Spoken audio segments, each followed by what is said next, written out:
Samantala, narito po ang report tungkol sa Cagayan kung saan nakataas ang red alert status dahil sa epekto ng bagyong Enteng. Sa ulat ni Jasmine Gabriel Galban. Nakataas na sa red alert status ang probinsya ng Cagayan na ngayon ay nasa ilalim ng Tropical Cyclone Wind Signal No. 2.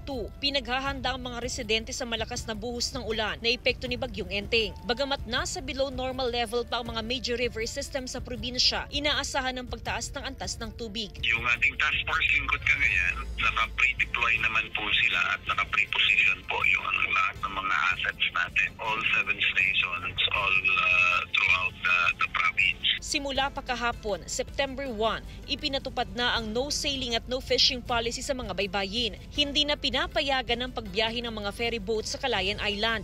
Nakabantay ang Philippine Coast Guard sa mga mangingisda para matiyak na walang pumalaot. Paalala sa mga mangingisda, may paparating na bagyo at ngayon signal number 2 na dito sa Santa Ana, ma'am. Nagsimula kami kahapon, ma'am, tapos kaninang umaga ulit, ma'am. At saka nagkaroon din ng meeting sa MDRRMO. Pinag-iingat sa banta ng flash flood o pagbaha ang mga nakatira sa paanan ng bundok. Inabisuhan na ng otoridad ang mga residenteng lumikas sa mga evacuation center. Actually, under Charlie Protocol po, forced evacuation na nga dapat ang ginagawa ng mga local governments natin. But given the situation nga, palamanag ang mga pag-aambon lang, it's still within the decision of the local government units kung i-force evacuation na yung mga tao or hindi pa.